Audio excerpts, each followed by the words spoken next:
بسم اللہ الرحمن الرحیم۔ آج ہمارا تفسیر قرآن کورس کا سبق نمبر 129 ہے اور اس میں ہم سورۃ کہف کی آیت نمبر 1 سے شروع کر رہے ہیں۔ الحمدللہ الذی انزل علی عبدہ الکتاب ولم یجعل لہ عوجا۔ تمام خوبیاں اس اللہ کے لیے ثابت ہیں جس نے اپنے خاص بندے پر یہ کتاب نازل فرمائی اور اس میں ذرا بھی کجی نہیں رکھی۔ قیما لینذر بأسا شدیدا من لدنہ ویبشر المؤمنین الذین یعملون الصالحات ان لہم اجرا حسنا۔ اس کتاب کو بالکل استقامت کے ساتھ موصوف بنایا تاکہ وہ ایک سخت عذاب سے جو کہ اللہ کی جانب سے ہوگا ڈرائے، اور ان اہل ایمان کو جو نیک کام کرتے ہیں یہ خوشخبری دے کہ ان کو اچھا اجر ملے گا، ماکثین فیہ ابدا، جس میں وہ ہمیشہ رہیں گے۔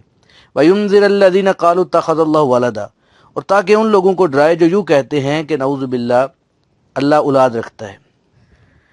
اس صورت میں چونکہ اصحاب کہف کا واقعہ بیان ہوا ہے اس لیے صورت کا نام ہی صورت کہف ہے۔ اس صورت کا نزول کا زمانہ سورہ بنی اسرائیل کے ساتھ ساتھ ہے، گویا کہ یہ صورت بھی مکی زندگی کے آخری دور میں نازل ہوئی۔ اس صورت کی 110 آیات ہیں اور 12 رکوع ہیں۔ یہ صورت جو ہے وہ بنی اسرائیل صورت کے ساتھ مربوط ہے۔ پچھلی صورت کی آیت روح کے متعلق مفسرین کا یہ بیان ہے کہ مشرکین مکہ نے یہودیوں کے امام پر خاتم النبیین صلی اللہ علیہ وسلم سے 3 سوالات کیے تھے۔ ایک سوال روح کے متعلق تھا، دوسرا اصحاب کہف کے متعلق تھا اور تیسرا ذوالقرنین کے متعلق تھا۔ یہودیوں اور مشرکین کا خیال تھا کہ خاتم النبیین صلی اللہ علیہ وسلم ان سوالات کے جوابات نہیں دے سکیں گے، تو جب آپ صلی اللہ علیہ وسلم ان سوالات کے جوابات ان کے خیال کے مطابق نہیں دے سکیں گے تو ان کو پراپوگنڈا کرنے کا موقع مل جائے گا، لیکن اللہ نے ان تینوں سوالات کے جوابات دے کر مخالفین کے منہ بند کر دیے۔ روح کے متعلق جو سوال تھا اس کا جواب پیچھے والی صورت بنی اسرائیل میں گزر چکا ہے۔ اب اس صورت میں ان 2 سوالات کے جوابات آئیں گے اور اس کے علاوہ اور بھی کئی دیگر باتوں کا ذکر ہے۔ دیگر مکی صورتوں کی طرح اس صورت میں بھی 4 بنیادی حقائق جیسے توحید، رسالت، معاد اور قرآن پاک، ان کی حقانیت کو بیان کیا گیا ہے۔ اصحاب کہف اور ذوالقرنین کے واقعات کے علاوہ اس صورت میں یاجوج ماجوج کا واقعہ بھی بیان کیا گیا ہے اور دجال کے خروج کا بھی اشارتاً ذکر ہے۔ اس کے علاوہ مومن اور کافر باغ والوں کا ذکر ہے۔ اس میں موسیٰ اور خضر علیہ السلام کا واقعہ بھی ہے۔ اس صورت کی ابتدا نزول قرآن کے ذکر سے ہوئی۔ اللہ نے قرآن پاک کو بہت بڑی نعمت قرار دیا، اس لیے سورہ فاتحہ، سورۃ انعام اور سورہ فاطر کی طرح اس صورت کو بھی اللہ کی حمد و ثنا سے شروع کیا گیا ہے۔ اس صورت کے متعلق حدیث میں آتا ہے کہ جس شخص نے جمعے کے دن سورۃ کہف کی تلاوت کی اللہ اس کے لیے دوسرے جمعے تک نور ہی نور بنا دے گا۔ بعض روایات میں آتا ہے کہ جس جگہ پر اس صورت کی تلاوت کرے گا وہاں سے مکہ مکرمہ تک اس کے لیے نور ہی نور ہوگا۔ بعض روایات میں آتا ہے کہ ایسے شخص کے لیے زمین سے آسمان تک روشنی ہی روشنی ہوگی۔ یہ حدیث میں یہ بھی آتا ہے کہ من حفظ 10 آیات من اول سورۃ الکہف اسم من فتنۃ الدجال، کہ جو شخص سورۃ کہف کی ابتدائی 10 آیتیں یاد کر کے انہیں ورد بنا لے گا وہ دجال کے فتنے سے محفوظ ہو جائے گا۔ یہ حدیث میں آتا ہے کہ جب دجال کو دیکھو تو اس کے سامنے سورۃ کہف پڑھو، وہ تمہیں شر نہیں پہنچا سکے گا۔ ایک روایت میں یہ بھی آتا ہے کہ جس شخص نے سورۃ کہف کی آخری 10 آیتیں پڑھی وہ دجال کے فتنے سے محفوظ رہے گا۔ ایک روایت سے یہ بھی معلوم ہوتا ہے کہ جس شخص نے سورۃ کہف کی ابتدائی 3 آیتیں پڑھی وہ بھی دجال کے فتنے سے محفوظ رہے گا۔ یہ 3 آیتیں پڑھنا یہ ادنا درجہ ہے، تو ہر مسلمان کو چاہیے کہ کم از کم جمعے کے دن ان کو اپنا ورد بنا لے۔ اب عائشہ رضی اللہ تعالیٰ عنہا سے مروی ہے کہ خاتم النبیین صلی اللہ علیہ وسلم نے فرمایا کہ جو شخص سورۃ کہف کی آخری 2 آیات سونے سے پہلے پڑھ لے گا وہ جب چاہے گا اللہ اسے نیند سے بیدار کر دے گا۔ تو یہ جن لوگوں کی آنکھ نہیں کھلتی فجر کے لیے یا تہجد کے لیے تو ان کے لیے بہت بڑا نسخہ ہے کہ یہ اس صورت کی آخری 2 آیتیں پڑھ کے رات کو سو جائیں، اور جس وقت کی، جس ٹائم کی، جس منٹ کی نیت کریں گے انشاءاللہ اللہ رب العزت اسی وقت بیدار کر دیں گے۔ اللہ فرماتے ہیں کہ الحمدللہ الذی انزل علی عبدہ الکتاب، سب تعریف اللہ کے لیے ہیں جس نے اپنے کامل بندے پر کتاب نازل فرمائی ہے، اور کتاب بھی ایسی کہ ولم یجعل لہ عوجا، اس میں کسی قسم کی کجی نہیں رکھی۔ عبارت اس کی صاف ہے اور سلیس ہے، یہ افراط و تفرید سے پاک اعتدال پسند کلام ہے۔ ہر زمانے کے ہر انسان اور ہر زبان بولنے والے پر اس کا یکساں اطلاق ہوتا ہے۔ فرمایا کہ اس کتاب مبین کی پہلی صفت تو یہ ہے کہ اس میں کوئی کجی نہیں ہے، اور دوسری صفت یہ ہے کہ یہ کتاب قیمہ مستقیم ہے، یعنی یہ کتاب صراط مستقیم کی تشریح کرتی ہے۔ اس کتاب کو پڑھ کے بندہ صراط مستقیم پر چل پڑتا ہے، اس کے لیے گمراہی سے بچنا آسان ہو جاتا ہے۔ فرمایا کہ ہم نے یہ کتاب اپنے بندے پر نازل فرمائی جس میں کوئی کجی نہیں ہے، یہ قیم ہے، اور اس کے نزول کا مقصد یہ ہے کہ لینذر بأسا شدیدا من لدنہ، تاکہ وہ بندہ اس سخت گرفت سے لوگوں کو ڈرائے جو اللہ کی طرف سے آنے والی ہے۔ اللہ نے یہ کامل ترین کتاب اپنے کامل ترین بندے پر اتاری ہے، اور یہ کتاب انسانیت کی روحانی اور مادی تکمیل کا ذریعہ ہے، تو جو بھی اس پر ایمان لائے گا وہ خود بھی عالم اور کامل بن جائے گا اور دوسروں کی تکمیل کا بھی ذریعہ بنے گا۔ اس لیے فرمایا کہ اس کے نزول کا مقصد یہ ہے کہ کفر، شرک، گناہوں اور تکذیب کے مرتکبین کو اللہ کے عذاب سے ڈرایا جائے۔ اور اس کتاب کے نزول کا دوسرا مقصد یہ ہے کہ وَيُبَشِّرَ الْمُؤْمِنِينَ، وہ اللہ کا بندہ اہل ایمان کو خوشخبری بھی سنا دے، الَّذِينَ يَعْمَلُونَ الصَّالِحَاتِ، جو فکر کی طہارت کے بعد نیک اعمال انجام دیتے ہیں۔ اللہ کے عائد کردہ فرائض، نماز، روزہ، حج، زکوٰۃ، صدقہ، خیرات، جہاد، قربانی، اس کے اوپر یہ عمل کرنے والے ہوتے ہیں، تو ایسے لوگوں کے لیے خوشخبری ہے کہ ان لہم اجرا حسنا، کہ ان کے لیے بے شک بہت اچھا بدلہ ہے، اور یہ ایسا بہترین بدلہ ہے کہ ماکثین فیہ ابدا، کہ وہ اس میں ہمیشہ ہمیشہ رہنے والے ہوں گے، وہاں سے کبھی نکالے نہیں جائیں گے۔ دنیا کی نعمتوں کے زائل ہونے کا تو ہر وقت خطرہ رہتا ہے کہ آج نعمت ہے کل کو نہ ہو، آج مال و دولت ہے کل کو نہ ہو، لیکن اہل ایمان کے لیے خوشخبری ہے کہ آخرت میں ان کو کوئی ڈر نہیں ہوگا، ان کو کوئی خطرہ نہیں ہوگا، جنت کے اندر ہمیشہ ہمیشہ وہ رہیں گے۔ آگے اللہ فرماتے ہیں کہ وَيُنذِرَ الَّذِينَ قَالُوا اتَّخَذَ اللَّهُ وَلَدًا، اور ڈرائے ان لوگوں کو جو یوں کہتے ہیں کہ نعوذ باللہ اللہ اولاد رکھتا ہے، مَا لَهُم بِهِ مِنْ عِلْمٍ وَلَا لِآبَائِهِمْ كَبُرَتْ كَلِمَةً تَخْرُجُ مِنْ أَفْوَاهِهِمْ إِنْ يَقُولُونَ إِلَّا كَذِبًا، نہ تو اس کی کوئی دلیل ان کے پاس ہے اور نہ ان کے باپ دادوں کے پاس تھی، بڑی باری بات ہے جو ان کے منہ سے نکلتی ہے، وہ لوگ بالکل ہی جھوٹ بولتے ہیں۔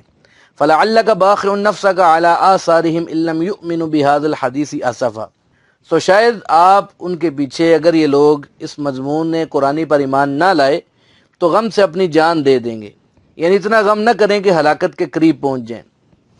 إِنَّا جَعَلْنَا مَا عَلَى الْأَرْضِ زِينَةً لَهَا لِنَبْلُوَهُمْ أَيُّهُمْ أَحْسَنُ عَمَلًا، ہم نے زمین پر کی چیزوں کو اس زمین کے لیے باعث رونق بنایا تاکہ ہم لوگوں کی آزمائش کریں کہ ان میں زیادہ اچھا عمل کون کرتا ہے، اور ہم زمین کی تمام چیزوں کو ایک صاف میدان کر دیں گے، یعنی فنا کر دیں گے۔ اللہ فرماتے ہیں کہ وَيُنذِرَ الَّذِينَ قَالُوا اتَّخَذَ اللَّهُ وَلَدًا، یعنی اس کو کتاب کے نزول کا ایک مقصد یہ بھی ہے کہ آپ ڈر سنائیں ان لوگوں کو جو کہتے ہیں کہ اللہ نے اولاد بنا رکھی ہے۔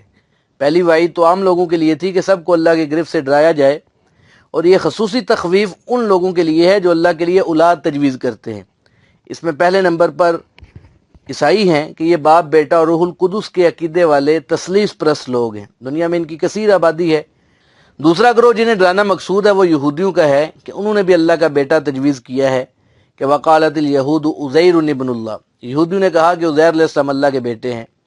اس طرح وہ بھی عقیدہ ابنیت میں ملوث ہو گئے۔ یہودی جو ہیں یہ سارے کے سارے اس عقیدے کے قائل نہیں ہیں، لیکن ایک عزیری فرقہ ہے جو آپ کو اللہ کا بیٹا مانتا ہے۔ حضرت عزیر علیہ السلام بابل میں قید کر دیے گئے، جب کافی عرصے کے بعد آپ باہر آئے تو تورات معدوم ہو چکی تھی، تو انہوں نے تورات کو حرفاً حرفاً لوگوں کے سامنے پیش کیا۔ اس پر وہ لوگ کہنے لگے کہ یہ کام اللہ کا بیٹا ہی کر سکتا ہے، تو انہوں نے یہیں سے اپنا عقیدہ بنا لیا۔ تو بہرحال اللہ کی اولاد تجویز کرنے والوں کے لیے اس کتاب کے ذریعے خاص طور پر تخویف دلائی گئی ہے، چونکہ اس ضمن میں بدترین عقیدہ عیسائیوں کا ہے جو عیسیٰ علیہ السلام کے رفع الی السماء کے کچھ عرصے کے بعد پولوس نے وضع کیا تھا، تو سب سے زیادہ تخویف بھی انہی کے حصے میں آتی ہے۔ اس وقت عیسائیوں کی اپنی تعداد بھی بہت زیادہ ہے، اور اگر اس میں یہودیوں کے عزیری فرقے اور ہندوؤں کے اوتاری فرقوں کو بھی شامل کر لیا جائے تو پھر یہ تعداد بہت بڑھ جاتی ہے۔ تو فرمایا کہ جو لوگ اللہ کے لیے اولاد تجویز کرتے ہیں، مَا لَهُم بِهِ مِنْ عِلْمٍ وَلَا لِآبَائِهِمْ، ان کے پاس اس دعوے کے لیے کوئی علم نہیں ہے، یعنی نہ ان کے پاس کوئی عقلی دلیل ہے نہ نقلی دلیل ہے، بلکہ انہوں نے اپنے آباء و اجداد کی طرح بلا دلیل یہ عقیدہ بنا رکھا ہے۔ کبرت کلمۃ تخرج من افواہہم، اللہ کی اولاد ٹھہرانے والی ایک بڑی بات ہے جو ان کے منہ سے نکلتی ہے، ان کے پاس یہی ایک باطل دلیل ہے کہ ہمارے آباء و اجداد ایسا ہی کرتے ہیں، حالانکہ اللہ کا فرمان ہے کہ اولو کان آباہم لا یعقلون شیئا ولا یہتدون، اگرچہ ان کے آباء و اجداد عقل و شعور اور ہدایت سے حالی ہوں لیکن یہ انہی کا اتباع کیے جا رہے ہیں۔ اللہ فرماتے ہیں کہ اے پیغمبر قل ہاتوا برہانکم، ان سے فرما دیجئے کہ لاؤ اگر تمہارے پاس کوئی دلیل ہے تو لاؤ، لیکن وہ دلیل کہاں سے لائیں گے؟ حقیقت یہ ہے کہ یقولون الا کذبا، ان کا اولاد تجویز کرنے کا دعویٰ یہ صرف جھوٹ ہے۔ کسی کو اللہ کا بیٹا بنانا، فرشتوں کو اللہ کی بیٹیاں کہنا، یہ سراسر جھوٹ ہے۔ اگلی آیت میں خاتم النبیین صلی اللہ علیہ وآلہ وسلم کو تسلی دی گئی ہے۔ آپ صلی اللہ علیہ وآلہ وسلم لوگوں کو شرک میں مبتلا دیکھ کر سمجھانے کی کوشش کرتے، جب آپ کی تبلیغ کا ان پر اثر نہ ہوتا تو آپ کو سخت صدمہ پہنچتا، تو اس پر اللہ رب العزت نے آپ کو تسلی دی کہ فَلَعَلَّكَ بَاخِعٌ نَفْسَكَ عَلَىٰ آثَارِهِمْ إِن لَّمْ يُؤْمِنُوا بِهَٰذَا الْحَدِيثِ آسَفًا، شاید آپ ان کے پیچھے اپنا گلا گھونٹ لیں اس بات پر افسوس کرتے ہوئے کہ یہ لوگ قرآن پر ایمان کیوں نہیں لاتے۔ ھذا الحدیث سے مراد اللہ کا مقدس کلام قرآن پاک ہے۔ خاتم النبیین صلی اللہ علیہ وآلہ وسلم مشرکین کی شرک پر ہٹ درمی اور ان کی جہنم رسیدگی پر بڑا کٹتے تھے، لیکن اللہ نے تسلی دی کہ وَلَا تُسْأَلُوا عَنْ أَصْحَابِ الْجَحِيمِ، کہ اہل دوزخ کے متعلق آپ سے نہیں پوچھا جائے گا کہ یہ لوگ جہنم کا ایندھن کیوں بنے، بلکہ خود ان سے پوچھا جائے گا کہ ما سلککم فی سقر، کہ تم جہنم میں کس وجہ سے آئے۔ تو اللہ نے خاتم النبیین صلی اللہ علیہ وآلہ وسلم سے فرمایا کہ بلغ ما انزل الیک من ربک، آپ اپنا فریضہ تبلیغ ادا کرتے رہیں، اور جہاں تک رائے راست پر لانے کا تعلق ہے تو انک لا تہدی من احببت ولکن اللہ یہدی من یشاء، آپ اپنی پسند کے مطابق کسی کو ہدایت نہیں دے سکتے بلکہ اللہ جس کو چاہے ہدایت دے دے۔ کسی کو منزل مقصود تک پہنچانا یہ آپ کا کام نہیں ہے، اللہ کا کام ہے۔ تو یہ تسلی کا مضمون ہے خاتم النبیین صلی اللہ علیہ وآلہ وسلم کے لیے، تو اللہ رب العزت نے یہاں پہ بیان فرمایا ہے۔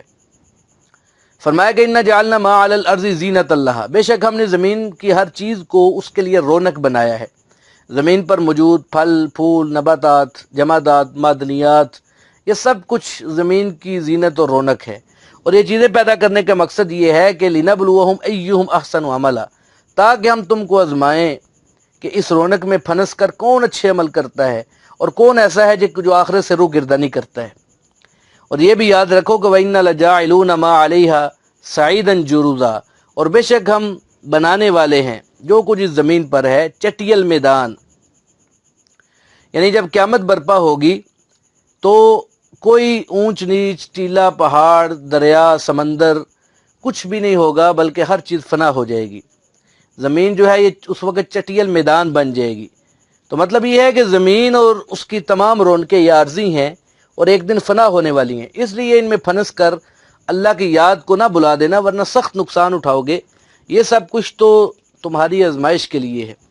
آگے اللہ فرماتے ہیں کہ ہم حسبت ان اصحاب الکہف والرقیم کانوا من آیاتنا عجبا، کہ آپ یہ خیال کرتے ہیں کہ غار والے اور پہاڑ والے ہماری عجائبات میں سے کچھ تعجب کی چیز ہے۔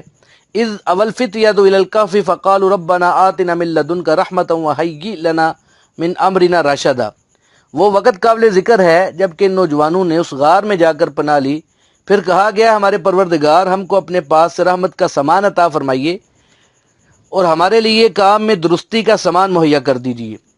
فضربنا علی آذانہم فی الکہف سنین عددا، سو ہم نے اس غار میں ان کے کانوں پر سالہ سال تک نیند کا پردہ ڈال دیا۔ ثم بعثناہم لنعلم ای الحزبین احصی لما لبثوا امدا، پھر ہم نے ان کو اٹھایا تاکہ ہم معلوم کر لیں کہ ان دونوں گروہ میں سے کون سا گروہ ان کے رہنے کی مدت سے زیادہ واقف تھا۔ ان آیات کے اندر اللہ رب العزت نے اصحاب کہف کا واقعہ بیان فرمایا ہے۔ اللہ فرماتے ہیں کہ ام حسبتا، کہ آپ خیال کرتے ہیں، ان اصحاب الکہف والرقیم، کہ بے شک اصحاب کہف اور رقیم کانوا من آیاتنا عجبا، ہماری آیتوں میں سے بڑے عجیب تھے۔ اصحاب کہف کا واقعہ شروع کرنے سے پہلے اللہ نے اشارتاً بتایا کہ یہ واقعہ تمہیں بڑا عجیب و غریب معلوم ہوگا، حالانکہ عجیب و غریب یہ کوئی ایک واقعہ نہیں ہے، بلکہ اس کے علاوہ بھی بے شمار واقعات ہیں جنہیں اللہ نے اپنی قدرت کی نشانی کے طور پر ظاہر فرمایا ہے۔ جیسا کہ میں نے بتایا کہ مشرکین مکہ نے یہودیوں کی ایما پر خاتم النبیین صلی اللہ علیہ وآلہ وسلم سے 3 سوال کیے تھے۔ ایک سوال روح کے متعلق تھا، اس کا جواب سورہ بنی اسرائیل میں گزر چکا۔ دوسرا سوال اصحاب کہف کے متعلق تھا، جس کا جواب ان آیات کے اندر ہے۔ کہف اور رقیم یہ 2 مختلف الفاظ ہیں۔ کہف جو ہے یہ غار کو کہتے ہیں، چونکہ یہ چند نوجوان کسی پہاڑ کی غار میں پناہ گزین ہو گئے تھے، اس لیے انہیں اصحاب کہف کے نام سے تعبیر کیا گیا ہے۔ لیکن رقیم کے معنی کے تعین میں مفسرین میں کچھ اختلاف ہے۔ امام بخاری رحمۃ اللہ علیہ صحیح بخاری میں اس آیت کے ضمن میں ان 3 آدمیوں کا حال بیان کرتے ہیں جن کو دوران سفر بارش کی وجہ سے ایک غار میں پناہ لینا پڑی۔ اس دوران پہاڑ کے اوپر سے ایک بڑا پتھر سرک کر غار کے منہ پر آ گیا، جس سے غار کا منہ مکمل بند ہو گیا۔ اس طرح جو اندر 3 لوگ موجود تھے ان کے لیے باہر نکلنے کا کوئی راستہ باقی نہیں رہا۔ تو پریشانی کے اس عالم میں ان 3 آدمی نے فیصلہ کیا کہ ان میں سے ہر شخص اپنی زندگی میں کیے گئے کسی نیک عمل کا واسطہ دے کر اللہ سے رہائی کی دعا کرے گا۔ تو انہوں نے ایسے ہی کیا۔ پہلے آدمی کی دعا پر اللہ نے وہ پتھر غار کے منہ سے تھوڑا سا سرکا دیا، اور دوسرے نے دعا کی تو پتھر کچھ مزید ہٹ گیا، اور تیسرے آدمی نے دعا کی تو اللہ نے ان کے لیے مکمل راستہ کھول دیا اور غار سے باہر آ گئے۔ امام بخاری رحمۃ اللہ علیہ فرماتے ہیں کہ رقیم سے یہ اشخاص 3 مراد ہیں جو غار کے اندر بند ہو گئے تھے۔ تو گویا آپ کے نزدیک اصحاب کہف اور اصحاب رقیم یہ 2 مختلف گروہ ہیں۔ اصحاب کہف تو وہ 6 آدمی تھے جو اپنے ایمان کو بچانے کے لیے غار میں چھپ گئے تھے، جنہیں اللہ نے 300 سال تک سلائے رکھا تھا، اور اصحاب رقیم یہ 3 آدمی تھے جو غار میں پھنس کے رہ گئے تھے، لیکن اللہ نے انہیں رہائی دے دی تھی۔ تو یہ امام بخاری رحمۃ اللہ علیہ کا نظریہ ہے۔ لیکن اکثر مفسرین فرماتے ہیں کہ اصحاب کہف اور رقیم یہ ایک ہی گروہ ہے۔ ان کو اصحاب کہف غار میں پناہ گزین ہونے کی وجہ سے کہتے ہیں، اور رقیم جو ہے ان کی بستی کا نام تھا، اس لیے انہیں اصحاب رقیم بھی کہتے ہیں۔ بعض فرماتے ہیں کہ رقیم اس پہاڑ کا نام ہے جس کی غار میں یہ لوگ اتنا لمبا عرصہ سوئے رہے، اور بعض کہتے ہیں کہ رقیم اس کتے کا نام تھا جو ان لوگوں کی پناہ گزینی کے دوران غار کے منہ پر بیٹھا رہا، اور بعض کہتے ہیں کہ رقیم بروزن فاعل ہے لیکن مفعول کے معنی دیتا ہے۔ اس طرح رقیم دراصل مرقوم ہے، گویا کہ اصحاب کہف کے نام کتبے پر مرقوم یعنی لکھے ہوئے تھے، اس لیے انہیں اصحاب رقیم بھی کہا جاتا ہے۔ کہا جاتا ہے کہ اصحاب کہف بڑی حیثیت کے لوگ تھے، ان کا تعلق شاہی خاندان سے تھا، حکومت وقت کے اعلیٰ عہدیداروں کی اولاد میں سے تھے۔ جب یہ لوگ اچانک لاپتہ ہو گئے تو ان کی تلاش کی ہر ممکن کوشش کی گئی، تمام سرکاری اور نجی ذرائع ان کو تلاش کرتے رہے لیکن ناکام رہے۔ ان افراد کی نمایاں حیثیت اور واقعے کی عجیب و غریب نوعیت کے پیش نظر حکومتی سطح پر ان لوگوں کے نام اور کوائف کسی کتبے پر لکھ کر سرکاری محافظ خانے میں محفوظ کر دیے گئے۔ تو اس طرح یہ لوگ اپنے نام مرقوم ہونے کی وجہ سے، لکھے ہونے کی وجہ سے اصحاب رقیم کہلائے۔ بعض فرماتے ہیں کہ اصحاب کہف کے نام اور کوائف ان کی گمشدگی کے وقت لکھ کر محفوظ نہیں کیے گئے تھے، بلکہ 300 سال کے بعد جب یہ لوگ نیند سے بیدار ہوئے تو زمانہ بدل چکا تھا، کئی سلطنتیں تبدیل ہو چکی تھی۔ جب اس عجیب و غریب واقعے کا انکشاف ہوا تو اس وقت ان کے نام ایک کتبے پر لکھ کر اس غار کے دہانے پر رکھ دیے گئے جس میں وہ سوئے رہے۔ تو اس لحاظ سے ان کو اصحاب رقیم کہا جاتا ہے۔ بعد میں وہاں مسجد بھی تعمیر کی گئی۔ تو گویا اصحاب کہف اور رقیم کا مطلب ہے غار اور تختی والے۔ تو بہرحال یہ مفسرین کے مختلف اقوال ہیں اس کے متعلق جو میں نے ذکر کیے ہیں۔ تو اس آیت میں اللہ نے اصحاب کہف کا واقعہ اجمالی طور پر بیان فرمایا کہ اذ اول فتیۃ الی الکہف، جب پناہ پکڑی چند نوجوانوں نے غار کے اندر۔ یہ نوجوان تعداد میں 6 تھے، اور 7واں وہ چرواہا تھا جو راستہ چلتے ان کے ساتھ شریک ہو گیا تھا، اور 8واں اس چرواہے کا کتا تھا۔ تو جب دوران سفر ان لوگوں کی چرواہے سے ملاقات ہوئی تو اس نے ان کے حالات اور سفر کا مقصد معلوم کرنا چاہا۔ پہلے تو وہ اپنے متعلق حقیقت حال واضح کرنے سے ہچکچاتے رہے، لیکن بعد میں چرواہے کے اصرار پر انہوں نے پوری بات بتا دی۔ تو چرواہے نے کہا کہ میں بھی تمہاری طرح صحیح عقیدے پر ہوں، اس لیے مجھے بھی اپنے ساتھ شامل کر لو۔ وہ بھی ساتھ چل پڑا۔ وہ لوگ چرواہے کے اس کتے کو بھگانا چاہتے تھے، لیکن کتا ان کا ساتھ چھوڑنے کے لیے تیار نہیں تھا۔ جب ان لوگوں نے کتے کے ساتھ سختی کا برتاؤ کیا تو اللہ نے اسے بھی قوت گویائی عطا فرمائی، اور وہ کتا کہنے لگا کہ مجھے بھگاؤ نہیں، میں بھی تم جیسے نیک لوگوں کے ساتھ رہنا پسند کرتا ہوں، مجھے اپنے ساتھ لے چلو، جب آرام کیا کرو گے تو میں تمہاری پہرے داری کیا کروں گا۔ تو 7 وہ تھے اور 8واں یہ کتا بھی ان کے ساتھ چل پڑا۔ اس کا ذکر آگے آئے گا۔ اصحاب کہف کے واقعے کی تفصیلات بیان کرنے کے باوجود قرآن پاک نے اس واقعے کے زمانے کا تعین نہیں کیا۔ ظاہر ہے کہ قرآن پاک کوئی تاریخ کی کتاب تو نہیں ہے جو ہر واقعے کی جزیات بھی بیان کرے۔ پورے قرآن میں سوائے یوسف علیہ السلام کے واقعے کے کسی بھی نبی کا واقعہ یا کوئی دیگر تاریخی واقعہ یہ پوری تفصیل کے ساتھ بیان نہیں کیا گیا۔ صرف وہ واقعات بیان کیے گئے ہیں جو بنی نوع انسان کے لیے عبرت اور بصیرت کا سامان پیدا کر سکتے ہیں۔ بعض فرماتے ہیں کہ چونکہ یہودیوں کو اس واقعے کے ساتھ خاص لگاؤ ہے، اس لیے یہ واقعہ عیسیٰ علیہ السلام کے دور سے پہلے پیش آیا۔ اس واقعے کے زمانے کے متعلق بھی کہا جاتا ہے کہ یہ انتوکس بادشاہ کا زمانہ تھا جو عیسیٰ علیہ السلام سے 161 برس پہلے گزرا ہے۔ یہ بڑا ظالم بادشاہ تھا، اس نے بیت المقدس کو گرا کر مندر تعمیر کروایا جہاں پر بت پرستی ہوتی تھی، اور یہ شخص خود بھی کفر و شرک میں ڈوبا ہوا تھا۔ بعض کہتے ہیں کہ اصحاب کہف کا واقعہ روم کے بادشاہ کیسر کے دور میں پیش آیا جو عیسیٰ علیہ السلام سے 251 برس بعد گزرا ہے۔ یہ بھی بڑا ظالم بادشاہ مشہور تھا، خاص طور پر عیسیٰ علیہ السلام کے پیروکاروں پر بڑے ظلم و ستم ڈھاتا تھا۔ عربی زبان میں اس بادشاہ کا نام دقیانوس بتایا جاتا ہے۔ تو اس زمانے میں یہ چند نوجوان کہیں سفر پر گئے تو کسی مقام پر انہوں نے کسی نیک آدمی کا آواز سنا تو اس سے متاثر ہو کر دین حق کو قبول کر لیا۔ پہلے تو اپنے دین کو چھپاتے رہے، لیکن جب بادشاہ کا ظلم و ستم حد سے بڑھ گیا تو یہ مجبور ہو گئے۔ وہ بادشاہ لوگوں کو غیر اللہ کے سامنے سجدہ کرنے پر مجبور کرتا تھا اور غیر اللہ کے نام کی قربانیاں بھی کرواتا تھا۔ چونکہ یہ چند نوجوان ایسا کرنے کے لیے تیار نہیں تھے، اس لیے انہوں نے بستی سے بھاگ جانے کا پروگرام بنایا اور اس طرح وہ غار میں آ کے چھپ گئے۔ اس غار میں سوئے سوئے 309 سال گزر گئے۔ اس طرح عیسیٰ علیہ السلام کے بعد 560 سال کا عرصہ گزر چکا تھا۔ خاتم النبیین صلی اللہ علیہ وآلہ وسلم کی ولادت 571 عیسوی میں ہوئی۔ اس طرح اصحاب کہف آپ کی ولادت سے 20 سال پہلے نیند سے بیدار ہوئے۔ مختلف زمانوں کا تعین یہ مورخین کی ذاتی کاوشوں کا نتیجہ ہے، لیکن یقینی طور پر کسی زمانے کا تعین نہیں کیا جا سکتا کیونکہ اس ضمن میں اللہ کی وحی خاموش ہے، ہمیں نہیں بتاتی۔ امام سیوطی رحمۃ اللہ علیہ فرماتے ہیں کہ جس بات کو اللہ نے پردے میں رکھا ہے اسے پردے میں ہی رہنے دو، اس کی تفصیل میں مت پڑھو۔ ہمارے لیے اتنا ہی کافی ہے جتنا اللہ نے اس واقعے سے پردہ اٹھایا ہے۔ اس واقعے کے مقام کے متعلق بھی مورخین اور مفسرین میں اختلاف ہے۔ بعض کہتے ہیں کہ یہ واقعہ شام کے علاقے میں پیش آیا، بعض کہتے ہیں کہ یہ علاقہ پترا کے مقام پر پیش آیا۔ بعض مفسرین اسے اندلس کا واقعہ بیان کرتے ہیں کیونکہ وہاں کی تاریخ میں اس قسم کے واقعات ملتے ہیں۔ بعض کہتے ہیں کہ اشیاء کوچک میں افسوس کے مقام پر یہ واقعہ پیش آیا، لیکن زیادہ گمان یہ ہے کہ شام یا اس کے اطراف میں کوئی مقام ہے جہاں پہ یہ واقعہ پیش آیا۔ قرآن حدیث میں اس کی کوئی تصریح موجود نہیں ہے۔ دمشق سے 20-25 میل کی مسافت پر ایک غار ہے جس کے متعلق مشہور ہے کہ یہی اصحاب کہف کا مقام ہے۔ لوگ اس غار کی زیارت کے لیے بھی جاتے ہیں۔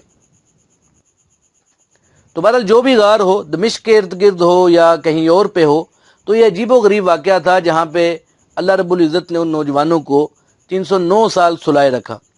تو بہرحال اللہ نے فرمایا کہ جب پناہ پکڑی چند نوجوانوں نے پہاڑ کی غار میں، تو فقالو، انہوں نے یہ دعا کی، ربنا آتنا من لدنک رحمہ، اے ہمارے پروردگار دے دے ہمیں اپنی طرف سے مہربانی، وہی لنا من امرنا رشدا، اور مہیا کر دے ہمارے لیے ہمارے معاملے میں درستگی کی بات۔ یہ اللہ کے ساتھ تعلق کی درستگی کی بات ہے۔ مفسرین فرماتے ہیں کہ ان لوگوں کا تعلق اللہ کے ساتھ صحیح تھا، اس لیے یہ دین حق کی حفاظت کے لیے گھر بار چھوڑ کر غار میں پناہ گزین ہو گئے تھے۔ تو انہوں نے انتہائی بے کسی کی حالت میں اپنے مالک الملک کے حضور دعا کی۔ ان کی بے بسی اور مجبوری کا حال اگلے رکوع میں بھی آئے گا۔ تو ان کے جواب میں اللہ نے فرمایا کہ ہم نے ان کی دعا اس طرح قبول کی، فَضَرَبْنَا عَلَىٰ آذَانِهِمْ فِي الْكَهْفِ سِنِينَ عَدَدًا، ہم نے ان کے کانوں پر تھپکی دے دی غار کے اندر سالہ سال گنے ہوئے۔ جس طرح ماں بچے کو سلانے کے لیے تھپکی دیتی ہے، اس طرح اللہ نے ان اصحاب کہف کو میٹھی نیند سلا دیا، اور اس نیند کو اتنا طویل کر دیا جس کی مثال دنیا میں نہیں ملتی۔ فرمایا کہ ثم بعثناہم، پھر ہم نے ان کو اٹھایا، یعنی نیند سے بیدار کیا، لنعلم ای الحزبین احصی لما لبثوا امدا، تاکہ ہم آشکارا کر دیں کہ دونوں گروہوں میں سے مدت قیام کو زیادہ یاد رکھنے والا کون سا گروہ ہے۔ اصحاب کہف کے قیام کی مدت میں بہت زیادہ اختلاف تھا، حتیٰ کہ خود ان کے اندر بھی دو گروہ بن گئے۔ کسی نے کہا کہ 1 دن یا کم و بیش ٹھہرے ہیں، کسی نے کچھ اور مدت بتائی۔ تو بہرحال اللہ نے فرمایا کہ سلانے کے بعد ہم نے انہیں اٹھایا تاکہ قیام کی مدت کے متعلق صحیح گروہ کو واضح کریں۔ آگے اللہ فرماتے ہیں کہ نحن نقص علیک نبأهم بالحق انہم فتیۃ آمنوا بربہم وزدناہم ھدا، ہم ان کا واقعہ آپ سے ٹھیک ٹھیک بیان کرتے ہیں۔ وہ لوگ چند نوجوان تھے جو اپنے رب پر ایمان لائے تھے اور ہم نے ان کی ہدایت میں اور ترقی کر دی تھی۔ وَرَبَطْنَا عَلَىٰ قُلُوبِهِمْ إِذْ قَامُوا فَقَالُوا رَبُّنَا رَبُّ السَّمَاوَاتِ وَالْأَرْضِ لَن نَّدْعُوَ مِن دُونِهِ إِلَٰهًا لَّقَدْ قُلْنَا إِذًا شَطَطًا، اور ہم نے ان کے دل مضبوط کر دیے جبکہ وہ پختہ ہو کر کہنے لگے کہ ہمارا رب تو وہ ہے کہ جو آسمانوں اور زمین کا رب ہے، ہم تو اس کو چھوڑ کر کسی معبود کی عبادت نہیں کریں گے، کیونکہ اس صورت میں ہم نے یقیناً بڑی بے جا بات کہی۔ ہا اولائی قوم اتخذوا من دونہ آلہہ لولا یأتون علیہم بسلطان بین فمن اظلم ممن افترى علی اللہ کذبا۔ یہ جو ہماری قوم ہے انہوں نے خدا کو چھوڑ کر اور معبود قرار دے رکھے ہیں، یہ لوگ ان معبودوں پر کوئی کھلی دلیل کیوں نہیں لاتے؟ تو اس شخص سے زیادہ کون غضب ڈالنے والا ہوگا جو اللہ پر جھوٹی تہمت لگا دے۔ ان آیات میں اصحاب کہف کا واقعہ ذرا تفصیل کے ساتھ اللہ نے بیان فرمایا ہے۔ اللہ فرماتے ہیں کہ نحن نقص علیک نبأ بالحق، ہم بیان کرتے ہیں آپ پر ان کا حال تحقیق کے ساتھ، یعنی ہم صحیح واقعات کو بیان کرتے ہیں، یعنی اس میں صرف وہی حصہ بیان ہوگا جو لوگوں کے لیے باعث عبرت ہوگا اور مفید ہوگا۔ فرمایا کہ انہم فتیہ، بے شک وہ چند نوجوان تھے جو اپنے ظالم مشرک اور بت پرست حاکم سے تنگ آ چکے تھے۔ اس زمانے میں کیسر روم کا تسلط شام تک تھا۔ یہ شخص لوگوں سے زبردستی بت پرستی کرواتا تھا اور غیر اللہ کے نام کی قربانیاں کرواتا تھا۔ جو اس کے حکم کی خلاف ورزی کرتا اس پر تشدد کرواتا۔ عام مشہور یہی ہے کہ چند نوجوان بھی اس ظالم بادشاہ کی سلطنت میں ملک شام میں رہتے تھے، اور جس پہاڑ کی غار میں انہوں نے پناہ لی تھی اس کا نام قاسون تھا، اور وہ بھی اسی علاقے میں تھا۔ اگرچہ بعض یہ واقعہ اشیاء کوچک اور بعض اندلس میں بعض عقبہ کا بتاتے ہیں، لیکن زیادہ صحیح بات یہ ہے کہ یہ شام کا علاقہ تھا۔ یہ غار آج بھی موجود ہے جس کی لوگ زیارت کے لیے جاتے ہیں۔ تو بہرحال یہ چند نوجوان تھے آمنوا بربہم، جو اپنے پروردگار پر ایمان لائے تھے۔ انہوں نے کفر، شرک اور غیر اللہ کی نظر و نیاز سے بیزاری کا اظہار کیا تھا۔ تو ان چند نوجوانوں کے متعلق اللہ نے فرمایا کہ جب انہوں نے کفر اور شرک کو ترک کر کے ایمان کا راستہ اختیار کیا، وزدناہم ہدی، تو ہم نے ان کے لیے ہدایت کا سامان زیادہ کر دیا۔ ظاہر ہے کہ جو شخص کفر اور شرک کے اندھیروں سے نکل کر ایمان کی روشنی میں آتا ہے تو اللہ اس کے ایمان میں مزید اضافہ کر دیتے ہیں۔ ان نوجوانوں نے اپنا تعلق اللہ کے ساتھ مضبوط کر لیا تھا، اور انہوں نے بادشاہ وقت کی کوئی پرواہ نہیں کی، بت پرستی کو ہمیشہ کے لیے خیر بات کہہ دیا، اور دل میں تہیہ کر لیا کہ ہم مخلوق کی خاطر اپنے خالق کو ناراض نہیں کریں گے۔ تو اللہ فرماتے ہیں کہ وَرَبَطْنَا عَلَىٰ قُلُوبِهِمْ، ہم نے ان کے دلوں کو مضبوط کر دیا۔ جس شخص کا تعلق اللہ کے ساتھ درست ہو جائے اللہ اس کے دل کو مضبوط کر دیتے ہیں۔ تو یہ نوجوان دین حق پر قائم رہے، ان کے پائے استقلال میں لغزش نہیں آئی۔ جب ان کے ایمان کا چرچا ہونے لگا تو بادشاہ کے سامنے ان کو پیش کیا گیا۔ یہ ان کے لیے آزمائش کا وقت تھا۔ اللہ نے فرمایا کہ اذ قاموا، جب وہ کھڑے ہوئے یعنی بادشاہ کے دربار میں جواب دہی کے لیے پیش ہوئے، فقالوا، تو انہوں نے کہا، ربنا رب السماوات والارض، ہمارا پروردگار تو وہ ہے جو آسمانوں اور زمین کا رب ہے، ہم کسی دوسری ذات کو رب تسلیم کرنے کے لیے تیار نہیں ہیں۔ کہنے لگے کہ لن ندعو من دونہ الہا، ہم اللہ کے سوا کسی دوسرے کو ہرگز معبود نہیں پکاریں گے۔ اگر ہم نے کسی دوسری ذات کو معبود مان لیا، لقد قلنا اذا شططا، تو ہم بہت زیادتی والی بات کریں گے۔ ہم تو اللہ کے سوا کسی کو حاجت روا مشکل کشا ماننے کے لیے تیار نہیں ہیں۔ لیکن افسوس کا مقام ہے کہ ہؤلاء قوم اتخذوا من دونہ آلہہ، یہ ہماری قوم کے لوگ ہیں جنہوں نے اللہ کے علاوہ طرح طرح کے معبود بنائے ہوئے ہیں۔ یہ اپنی حاجت روائی اور مشکل کشائی کے لیے مختلف آستانوں کا رخ کرتے ہیں، لیکن ہمارا معبود ایک اللہ ہے۔ لولا یأتون علیہم بسلطان بین، یہ لوگ کوئی کھلی دلیل کیوں نہیں لاتے جس سے ثابت ہو کہ اللہ کے سوا کوئی دوسرا بھی معبود ہے، اللہ کے علاوہ کوئی اور بھی حاجت روا اور مشکل کشا ہے۔ حقیقت یہ ہے کہ اس بارے میں کوئی دلیل موجود ہی نہیں ہے، تو یہ کہاں سے لائیں گے؟ اللہ کی وحدانیت اور اللہ کی قدرت کامہ کی ہزاروں دلیلیں موجود ہیں جو انسانی عقل کی کسوٹی پر پورا اترتی ہیں۔ اللہ فرماتے ہیں کہ فمن اظلم ممن افترى علی اللہ کذبا، اس شخص سے زیادہ ظالم کون ہے جو اللہ پر افطرا باندھتا ہے؟ کفر شرک کرنا یہ اللہ پر افطرا باندھنا ہے۔ دوسری جگہ آتا ہے کہ اگر زمین و آسمان میں کوئی اور الہ ہوتا تو اللہ کے علم میں ہوتا، لیکن چونکہ ایسا ہے ہی نہیں ہے، تو فرمایا کہ اللہ کی ذات وہ ہے کہ جو ان ساری چیزوں سے پاک ہے جن کو وہ اللہ کے ساتھ شریک ٹھہراتے ہیں۔ آگے اللہ فرماتے ہیں کہ وَإِذِ اعْتَزَلْتُمُوهُمْ مَا يَعْبُدُونَ إِلَّا اللَّهَ فَأْوُوا إِلَى الْكَهْفِ يَنشُرْ لَكُمْ رَبُّكُم مِّن رَّحْمَتِهِ وَيُهَيِّئْ لَكُم مِّنْ أَمْرِكُم مِّرْفَقًا، اور جب تم ان لوگوں سے الگ ہو گئے ہو اور ان کے معبودوں سے بھی مگر اللہ سے الگ نہیں ہوئے، تو تم فلاں غار میں چل کر پناہ لو، تم پر تمہارا رب اپنی رحمت پھیلا دے گا اور تمہارے لیے تمہارے اس کام میں کامیابی کا سامان درست کر دے گا۔ وَتَرَى الشَّمْسَ إِذَا طَلَعَت تَزَاوَرُ عَنْ كَهْفِهِمْ ذَاتَ الْيَمِينِ وَإِذَا غَرَبَت تَقْرِضُهُمْ ذَاتَ الشِّمَالِ وَهُمْ فِي فَجْوَةٍ مِّنْ ذَلِكَ مِنْ آيَاتِ اللَّهِ مَن يَهْدِ اللَّهُ فَهُوَ الْمُهْتَدِ وَمَن يُضْلِلْ فَلَن تَجِدَ لَهُ وَلِيًّا مُرْشِدًا۔ اور اے مخاطب، جب دھوپ نکلتی ہے تو اس کو دیکھے گا کہ وہ غار سے داہنی جانب کو بچی رہتی ہے، اور جب وہ چھپتی ہے تو غار کے بائیں طرف ہٹی رہتی ہے۔ اور وہ لوگ اس غار کے ایک فراخ موقع میں تھے، یہ اللہ کی نشانیوں میں سے ہے، جس کو اللہ ہدایت دے دے وہی ہدایت پاتا ہے، جس کو وہ بے راہ کر دے تو آپ اس کے لیے کوئی مددگار راہ بتانے والا نہیں پائیں گے۔ وَتَحْسَبُهُمْ أَيْقَاظًا وَهُمْ رُقُودٌ وَنُقَلِّبُهُمْ ذَاتَ الْيَمِينِ وَذَاتَ الشِّمَالِ وَقَلْبُهُمْ بَاسِطٌ ذِرَاعَيْهِ بِالْوَسِيدِ لَوِ اطَّلَعْتَ عَلَيْهِمْ لَوَلَّيْتَ مِنْهُمْ فِرَارًا وَلَمُلِئْتَ مِنْهُمْ رُعْبًا۔ اور اے مخاطب، تو ان کو جاگتا ہوا خیال کرتا حالانکہ وہ سوتے تھے، اور ہم ان کو کبھی داہنی طرف کبھی بائیں طرف کروٹ دے دیتے تھے، اور ان کا کتا دہلیز پر اپنے دونوں ہاتھ پھیلائے ہوئے تھا۔ اگر اے مخاطب تو ان کو جانگ کر دیکھتا تو ان سے پیٹ پھیر کر بھاگ کھڑا ہوتا، اور تیرے اندر ان کی دہشت سما جاتی۔ اللہ نے اصحاب کہف کے متعلق فرمایا کہ وہ چند نوجوان تھے جو اپنے پروردگار پر ایمان لائے، اللہ نے ان کے لیے ہدایت کا سامان زیادہ کر دیا، ان کے دلوں کو مضبوط کر دیا، ان کو مشرک اور ظالم بادشاہ کے سامنے پیش کیا گیا تو انہوں نے کھڑے ہو کر صاف صاف کہہ دیا کہ ہمارا پروردگار وہی ہے جو آسمانوں اور زمین کا پروردگار ہے، ہم اس کے سوا کسی دوسری ذات کو معبود ماننے کے لیے تیار نہیں ہیں، اگر ہم ایسا کریں گے تو سخت زیادتی کرنے والے ہوں گے۔ ہماری قوم کے جن لوگوں نے اللہ کے سوا معبود بنا رکھے ہیں ان کے پاس کوئی دلیل نہیں ہے۔ فرمایا کہ اس شخص سے بڑا ظالم کون ہے جو اللہ پر جھوٹ باندھتا ہے، اللہ کی الوہیت میں دوسروں کو شریک کرنا یہ اللہ پر جھوٹ باندھنے کے مترادف ہے۔ تو کیسر جو بادشاہ تھا نوجوانوں کی یہ باتیں سن کر متعجب ہوا کہ یہ کیسے لوگ ہیں جو میری سلطنت میں میرے سوا کسی اور کو معبود مانتے ہیں، تو اس نے ان نوجوانوں کے متعلق اپنا فیصلہ التوا میں ڈال دیا۔ اس التوا کے متعلق مفسرین فرماتے ہیں کہ بادشاہ نے اس التوا کے متعلق مفسرین کی مختلف آراء ہیں، بعض کہتے ہیں کہ بادشاہ نے 1 دن کی مہلت دی، بعض 3 دن کا، اور بعض چند دن کا ذکر کرتے ہیں۔ مفسرین فرماتے ہیں کہ بادشاہ کہیں باہر دورے پر جا رہا تھا تو اس نے اپنی واپسی تک فیصلہ مؤخر کر دیا تاکہ دیکھے کہ اس دوران یہ نوجوان اپنے عقیدے سے باز آتے ہیں یا نہیں۔ تو بہرحال نوجوانوں کو بادشاہ کی غیر حاضری میں صلاح مشورے کا موقع مل گیا۔ انہوں نے آپس میں طے کیا کہ اب ہمارا یہاں رہنا مناسب نہیں ہے، اگر اپنے عقیدہ توحید پر قائم رہتے ہیں تو بادشاہ قتل کروا دے گا، اور اگر ہم بادشاہ کی بات مان کر اپنے عقیدے کو چھوڑ دیں پھر ہمیشہ کے خسارے میں پڑ جائیں گے۔ تو بہتر یہ ہے کہ یہاں سے کہیں دور جا کے روپوش ہو جائے تاکہ اپنا عقیدہ بھی بچا سکے اور بادشاہ کے ظلم سے بھی بچ سکے۔ تو بہرحال موقع غنیمت جان کر یہ نوجوان وہاں سے بھاگ نکلے۔ راستے میں ان کی ملاقات چرواہے سے ہو گئی۔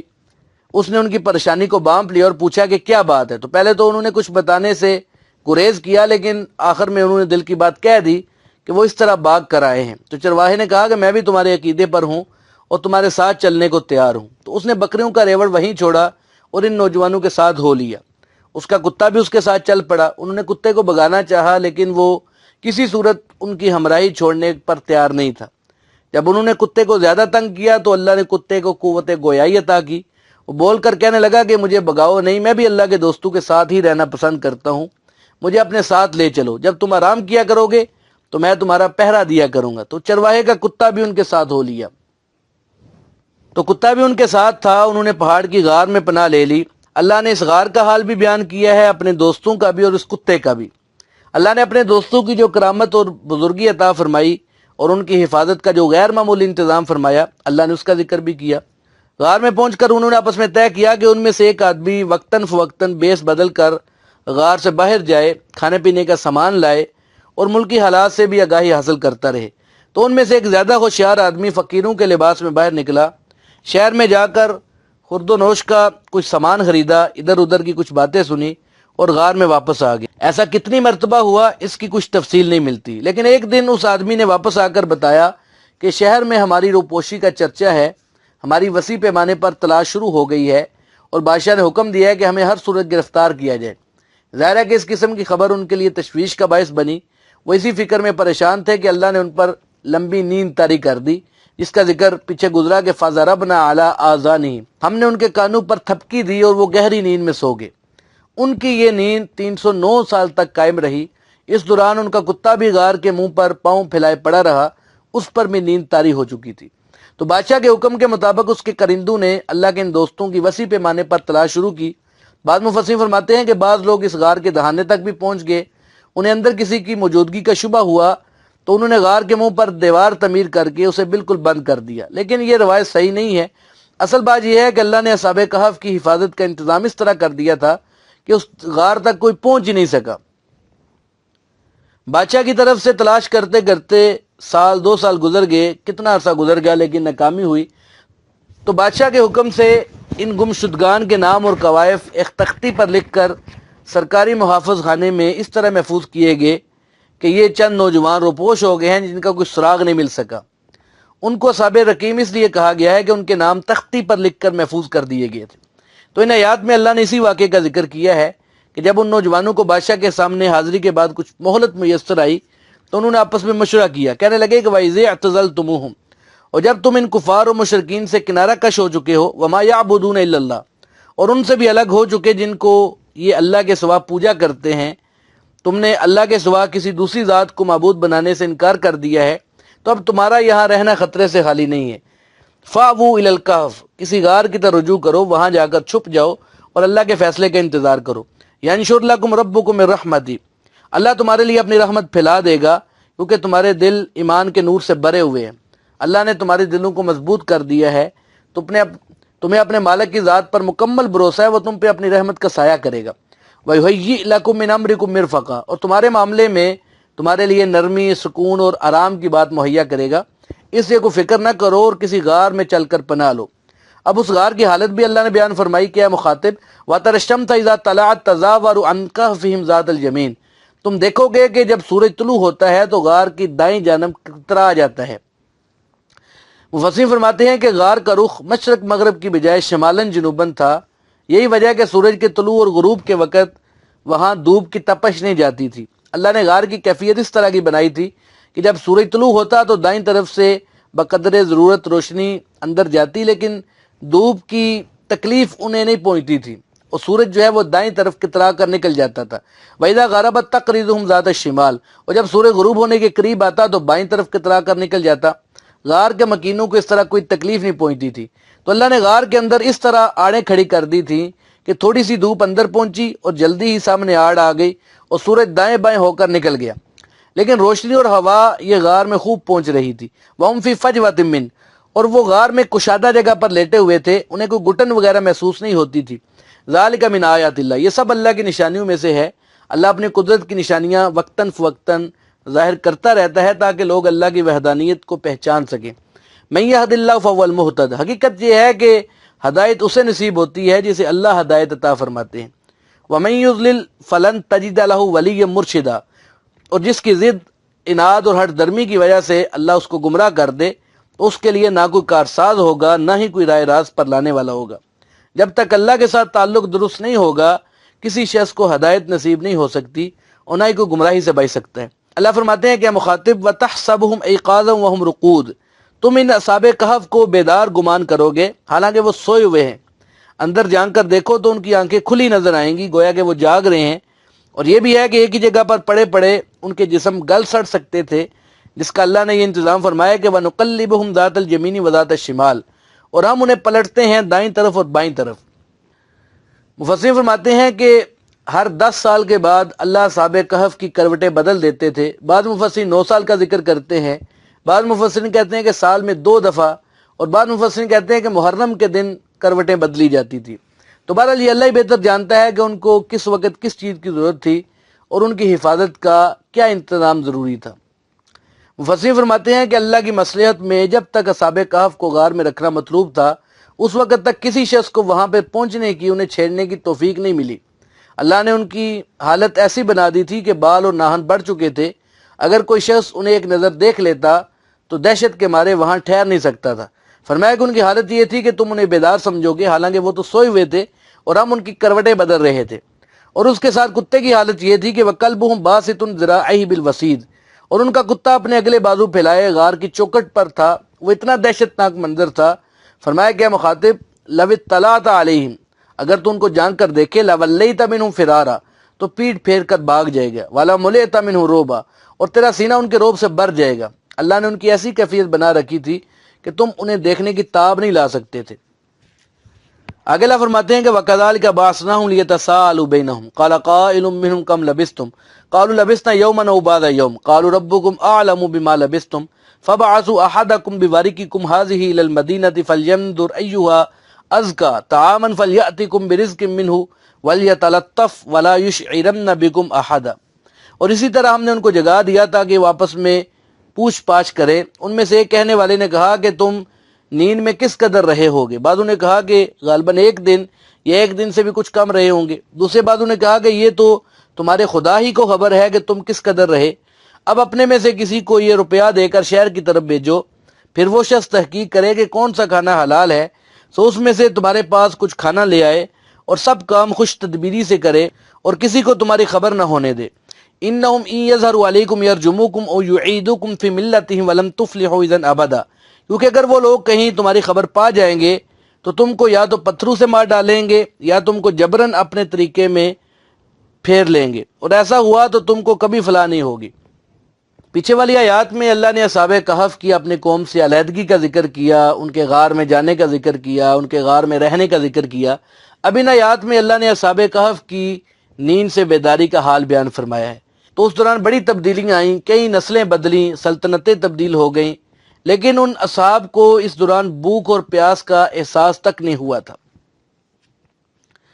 تو نیند سے بیدار ہونے کے بعد جب اصحاب کہف اس مادی جہان میں واپس آئے تو انہیں بھوک بھی محسوس ہوئی، تو انہوں نے اشیاء خورد و نوش حاصل کرنے کے لیے اپنے میں سے ایک آدمی کو شہر روانہ کیا، جہاں پہ پھر وہ واقعات پیش آئے۔ اللہ نے اصحاب کہف کی نیند سے بیداری کو بیان کیا کہ وَكَذَلِكَ بَعَثْنَاهُمْ، اس طرح ہم نے ان کو اٹھایا، یعنی نیند سے بیدار کیا، يَتَسَاءَلُوا بَيْنَهُمْ، تاکہ وہ آپس میں ایک دوسرے سے اس نیند کے متعلق سوال کریں۔ قَالَ قَائِلٌ مِّنْهُمْ، ان میں سے ایک کہنے والے نے کہا کم لبثتم، بھلا بتاؤ تم یہاں کتنا عرصہ ٹھہرے ہو، یعنی کتنی دیر سوئے ہو۔ قَالُوا لَبِثْنَا يَوْمًا أَوْ بَعْضَ يَوْمٍ، انہوں نے جواب دیا کہ ہم ایک دن یا دن کا کچھ عرصہ ٹھہرے ہیں۔ ظاہر ہے کہ غار کے اندر جب ان پر نیند طاری ہوئی تو دن کا ابتدائی حصہ تھا، جب بیدار ہوئے تو دن کا آخری حصہ تھا۔ تو بعضوں نے سمجھا کہ ابھی سورج غروب نہیں ہوا، تو انہوں نے کہا کہ ہم ابھی پورا دن بھی نہیں سوئے، اور جنہوں نے کہا کہ سورج غروب ہو چکا ہے وہ کہنے لگے کہ ہم پورا دن سوئے رہے۔ قالوا، انہوں نے یہ بھی کہا کہ اس معاملے میں زیادہ بحث کی ضرورت نہیں ہے، ربکم اعلم بما لبثتم، تمہارا پروردگار ہی بہتر جانتا ہے کہ تم کتنا عرصہ سوئے رہے۔ کہنے لگے کہ اس معاملے کو اللہ پر چھوڑ دو۔ تو نیند سے بیداری کے بعد اصحاب کہف کو بھوک محسوس ہوئی تو کہنے لگے فَبْعَثُوا أَحَدَكُمْ بِوَرِقِكُمْ هَٰذِهِ إِلَى الْمَدِينَةِ، اپنے میں سے کسی ایک کو یہ سکہ دے کر شہر میں بھیجو۔ یہاں پر لفظ واحد کی بجائے احد استعمال کیا گیا ہے۔ عربی زبان میں واحد کا اطلاق رئیس پر ہوتا ہے۔ اگر لفظ واحد آتا تو مطلب ہوتا کہ اپنے میں سے بڑے آدمی کو بھیجو، لیکن احد سے مراد یہ ہے کہ اپنے میں سے کسی آدمی کو بھیجو۔ تو اصحاب کہف نے ان میں سے ایک کو وکیل بنا کر سکہ اس کے حوالے کر کے کہا کہ یہ شہر میں لے جاؤ، فَلْيَنظُرْ أَيُّهَا أَزْكَىٰ طَعَامًا، اور دیکھیں کہ کون سا کھانا پاکیزہ ہے۔ ازکا کا مطلب اچھا اور صاف ستھرا بھی ہو سکتا ہے، لیکن مفسرین فرماتے ہیں کہ اس سے وہ کھانا مراد ہے جو حلال ہو۔ یہ مومن آدمی تھے اور حرام کھانا تو استعمال نہیں کر سکتے تھے۔ فَلْيَأْتِكُمْ بِرِزْقٍ مِّنْهُ، پس اس میں سے کچھ کھانا لے آئے۔ اور ساتھ یہ بھی کہا کہ وَلْيَتَلَطَّفْ، اور چاہیے کہ وہ آدمی نرمی اختیار کرے، یعنی کوئی ایسی بات یا حرکت شہر میں جا کر نہ کرے جس سے ان کے راز کے فاش ہونے کا خطرہ ہو۔ وَلَا يُشْعِرَنَّ بِكُمْ أَحَدًا، اور اسے چاہیے کہ تمہارے متعلق کسی شخص کو کوئی خبر نہ دے۔ سارا کام بڑی احتیاط سے کرے تاکہ ہماری روپوشی کے متعلق کسی کو علم نہ ہو سکے۔ تو یہ حفاظتی تدابیر سمجھا کر ایک آدمی کو شہر میں بھیجا گیا۔ یہاں سے یہ بات واضح ہوتی ہے کہ بیداری کے بعد انہوں نے اپنے جسموں میں کوئی غیر معمولی تبدیلی نہیں پائی تھی۔ بعض روایات میں آتا ہے کہ ان کے بال اور ناخن بہت بڑھ چکے تھے۔ اگر ایسا ہوتا تو وہ ایک آدمی کو شہر بھیجنے سے پہلے اس بات کا ضرور نوٹس لیتے کہ اس حالت میں لوگ اسے دیکھیں گے تو ان کا راز کھل جائے گا۔ انہوں نے کوئی ایسی چیز محسوس کیے بغیر اس آدمی کو شہر بھیجا جس طرح وہ سونے سے پہلے بھیجتے رہے تھے۔ جب وہ پونجی لے کر شہر پہنچا تو اسے وہاں پر اجنبیت محسوس ہوئی، اس کی جانی پہچانی کوئی شکل و صورت نظر نہ آئی، شہر کی حیت بھی بدل چکی تھی۔ وہ قدرے حیران ہوا، لیکن اس نے اپنی مرضی کا کھانا خریدنے کے لیے جب دکاندار کو سکہ دیا تو اس نے کہا کہ یہ تو کھوٹا ہے۔ اس نے دوسرا سکہ دیا تو وہ بھی ایسے ہی تھا۔ 300 سال میں بادشاہوں کے ساتھ سکے بھی تبدیل ہو چکے تھے۔ سکے پر کیسر کی تصویر دیکھ کر دکاندار مزید حیران ہوا۔ اتنے میں بہت سے دوسرے لوگ بھی جمع ہو گئے۔ بعض کہنے لگے کہ اس کو کوئی پرانا خزانہ مل گیا ہے۔ تو انہوں نے کہا کہ سچ سچ بتاؤ یہ سکے کہاں سے لیے ہیں، ورنہ تمہیں پولیس کے حوالے کر دیا جائے گا۔ تو وہ سخت پریشان ہوا، اس کے دل میں آیا کہ اب اسے ظالم بادشاہ کے روبرو پیش ہونا پڑے گا اور اس کا راز کھل جائے گا۔ اس شخص نے اپنے والدین اور بعض عزیزوں کے نام بھی لیے، لیکن 300 سال پرانے آدمیوں کو کون اس وقت جانتا تھا؟ تو بہرحال چاروں ناچار اس نے ساری بات کہہ دی اور لوگوں نے پکڑ کر اسے بادشاہ وقت کے سامنے پیش کر دیا۔ اس نے بادشاہ کو ساری بات بتا دی کہ وہ اور اس کے ساتھی فلاں غار میں پناہ گزین ہیں۔ تو اس پر سرکاری ریکارڈ سے وہ تختیاں نکالی گئیں جن پر ان کے نام اور کوائف لکھے ہوئے تھے۔ تو بادشاہ جو ہے وہ عیسائی مذہب سے تعلق رکھتا تھا، رحم دل بھی تھا، وہ ساری بات سمجھ گیا کہ یہ وہی لوگ ہیں جو 300 سال پہلے ظالم اور مشرک بادشاہ کے ڈر سے غار میں چھپ گئے تھے۔ تو بادشاہ نے انہیں تسلی دی اور ہر ممکن مدد کا وعدہ کیا۔ پھر بادشاہ کے کہنے پر وہ شخص غار کی نشاندہی کے لیے چل پڑا۔ اس کے ساتھ لوگوں کا بڑا ہجوم تھا۔ جب غار کے قریب پہنچے تو غار کے اندر موجود نوجوانوں نے محسوس کیا کہ ان کا راز فاش ہو چکا ہے اور ان کا تعاقب کیا جا رہا ہے۔ تو انہوں نے نماز شروع کر دی۔ اتنی دیر میں ان کا ساتھی غار کے اندر داخل ہوا اور اپنے ساتھیوں کو حالات سے آگاہ کیا اور یہ بھی بتایا کہ یہ لوگ ہمارے دشمن نہیں ہیں بلکہ ہماری زیارت کے لیے آئے ہیں۔ اس کے بعد کی جو روایات ہیں ان میں اختلاف ہے۔ عام مشہور یہ ہے کہ جب اصحاب کہف کو لوگوں کے آنے کی خبر ہوئی تو وہ وہیں لیٹ گئے اور اللہ نے اسی وقت ان پر موت طاری کر دی۔ اللہ نے اپنی قدرت کا نمونہ دکھانا تھا جو دکھا دیا۔ تو اللہ نے اس واقعے سے یہ بھی واضح کر دیا کہ مرنے کے بعد زندہ ہونا یہ برحق ہے۔ جس طرح اللہ نے ان لوگوں کو 300 سال کے بعد دوبارہ کھڑا کیا، اس طرح وہ پوری نوع انسانی کو قیامت کے دن زندہ کر کے اپنے سامنے کھڑا کرے گا۔ آگے اللہ نے اس بات کا ذکر کیا کہ اصحاب کہف نے اپنے راز کی پردہ پوشی کے لیے تمام تر حفاظتی تدابیر کیوں اختیار کی اور اپنے ساتھی کو محتاط رویہ اختیار کرنے کی کیوں تلقین کی۔ اس کی وجہ انہوں نے بتائی کہ انہم ان یظہروا علیکم، اگر یہ لوگ تم پر غالب آ گئے، تم پکڑے گئے، یرجموکم، وہ تمہیں سنگسار کر دیں گے، پتھر مار مار کر ہلاک کر دینا یہ سخت ترین سزا ہے جو شادی شدہ زانی کے لیے مقرر ہے۔ کہنے لگے کہ یا تو تمہیں یہ سزا دیں گے او یعیدوکم فی ملتہم، یا وہ تمہیں اپنے دین پر واپس لے جائیں گے، یعنی تمہاری جان کی امان اسی صورت میں ہوگی کہ تم شرک اور کفر والا پرانا دین اختیار کر لو۔ اگر ایسا کرو گے تو ولن تفلحوا اذا ابدا، تو تم کبھی فلاح نہیں پا سکو گے، نجات سے ہمیشہ کے لیے محروم ہو جاؤ گے۔ اس لیے اپنے ساتھی سے کہا کہ نہایت حفاظتی تدابیر اختیار کرنا کہ کہیں پکڑے نہ جاؤ۔ آگے اللہ فرماتے ہیں کہ وَكَذَلِكَ عَثَرْنَا عَلَيْهِمْ لِيَعْلَمُوا أَنَّ وَعْدَ اللَّهِ حَقٌّ وَأَنَّ السَّاعَةَ لَا رَيْبَ فِيهَا إِذْ يَتَنَازَعُونَ بَيْنَهُمْ أَمْرَهُمْ فَقَالُوا ابْنُوا عَلَيْهِمْ بُنْيَانًا رَبُّهُمْ أَعْلَمُ بِهِمْ قَالَ الَّذِينَ غَلَبُوا عَلَىٰ أَمْرِهِمْ لَنَتَّخِذَنَّ عَلَيْهِمْ مَسْجِدًا۔ اور اسی طرح ہم نے لوگوں کو ان پر مطلع کر دیا تاکہ وہ لوگ اس بات کا یقین کر لیں کہ اللہ کا وعدہ سچا ہے اور یہ کہ قیامت میں کوئی شک نہیں۔ وہ وقت بھی قابل ذکر ہے جب اس زمانے کے لوگ ان کے معاملے میں باہم جگڑ رہے تھے، سو ان لوگوں نے کہا کہ ان کے پاس کوئی عمارت بنوا دو۔ ان کا رب ان کو خوب جانتا تھا، جو لوگ اپنے کام پر غالب تھے انہوں نے کہا کہ ہم تو ان کے پاس ایک عبادت خانہ بنا دیں گے۔ سَيَقُولُونَ ثَلَاثَةٌ رَابِعُهُمْ كَلْبُهُمْ وَيَقُولُونَ خَمْسَةٌ سَادِسُهُمْ كَلْبُهُمْ رَجْمًا بِالْغَيْبِ وَيَقُولُونَ سَبْعَةٌ وَثَامِنُهُمْ كَلْبُهُمْ قُلْ رَبِّي أَعْلَمُ بِعِدَّتِهِمْ مَا يَعْلَمُهُمْ إِلَّا قَلِيلٌ فَلَا تُمَارِ فِيهِمْ إِلَّا مِرَاءً ظَاهِرًا وَلَا تَسْتَفْتِ فِيهِمْ مِنْهُمْ أَحَدًا۔ بعض لوگ تو کہیں گے کہ وہ 3 ہیں، چوتھا ان کا کتا ہے، بعض کہیں گے کہ 5 ہیں، چھٹا ان کا کتا ہے، اور یہ لوگ بے تحقیق بات کو ہانک رہے ہیں۔ بعض کہیں گے کہ وہ 7، 8واں ان کا کتا ہے۔ اب فرما دیجئے کہ میرا رب ان کا شمار خوب جانتا ہے، ان کے شمار کو بہت قلیل لوگ جانتے ہیں، سو آپ ان کے بارے میں بجز سرسری بحث کے زیادہ بحث نہ کیجیے اور آپ ان کے بارے میں ان لوگوں میں سے کسی سے بھی کچھ نہ پوچھیے۔ پیچھے والی آیات میں اصحاب کہف کے حالات بیان ہو رہے ہیں کہ وہ اپنے ایمان کے بچاؤ کی خاطر شہر سے بھاگ کر غار میں پناہ گزین ہو گئے۔ پھر اللہ نے ان پر 300 سال تک کے لیے نیند طاری کر دی اور نیند کا حال اللہ نے بیان کیا۔ پھر جب نیند سے بیدار ہوئے وہ اللہ نے حال بیان کیا۔ اپنے میں سے ایک آدمی کو شہر بھیجا گیا، ان کے لیے کچھ کھانے پینے کی اشیاء لے آئے۔ تو جب وہ شہر پہنچا تو ہر چیز کو بدلا ہوا محسوس کیا۔ لوگوں کو شک پڑ گیا کہ اس آدمی کو کہیں سے کوئی پرانا خزانہ مل گیا ہے۔ تو بہرحال ان کا راز فاش ہو گیا، تو وہ لوگ ان لوگوں کی زیارت کے لیے غار کے پاس آ گئے۔ تو بہرحال اللہ فرماتے ہیں کہ وَكَذَلِكَ عَثَرْنَا عَلَيْهِمْ، اسی طریقے سے ہم نے ان پر مطلع کر دیا، لِيَعْلَمُوا أَنَّ وَعْدَ اللَّهِ حَقٌّ، تاکہ وہ جان لیں کہ اللہ کا وعدہ برحق ہے۔ اصحاب کہف کا لمبی نیند سے بیدار ہونا اس بات کی دلیل تھی کہ جس طرح وہ 300 سال کے بعد اٹھ کھڑے ہوئے ہیں، اسی طرح مرنے کے بعد سب لوگ دوبارہ زندہ ہوں گے۔ وَأَنَّ السَّاعَةَ لَا رَيْبَ فِيهَا، اور بے شک وقوع قیامت میں کوئی شک و شبہ نہیں ہے، وہ ضرور برپا ہوگی۔ جب اصحاب کہف کا سارا بھید کھل گیا تو وہ زیادہ دیر زندہ نہیں رہے، بلکہ اللہ نے ان کو موت دے دی، تو لوگوں نے ان کی یادگار قائم کرنے کا فیصلہ کیا۔ تو اس ضمن میں مختلف آراء تھی، کچھ لوگ ان کے نام پر عجائب گھر بنانا چاہتے ہوں گے، کوئی خصوصی طرز کی عمارت بنانا چاہتے ہوں گے۔ تو بہرحال اللہ نے اس بات کو بیان فرمایا کہ اذ یتنازعون بینہم امرہم، جب وہ اس معاملے میں آپس میں جھگڑا کر رہے تھے، فقالوا بنوا علیہم بنیانا، تو انہوں نے کہا کہ یہاں پر یادگار کے طور پر عمارت تعمیر کر دی جائے۔ ربہم اعلم بہم، اللہ ان کی حالت کو خوب جانتا ہے۔ پھر کیا ہوا؟ قال الذین غلبوا علی امرہم، اس وقت جو لوگ اس معاملے میں غالب تھے، یعنی صاحب الرائے تھے، لوگوں نے کہا کہ لنتخذن علیہم مسجدا، ہم تو اس مقام پر یادگار کے طور پر عبادت خانہ تعمیر کریں گے۔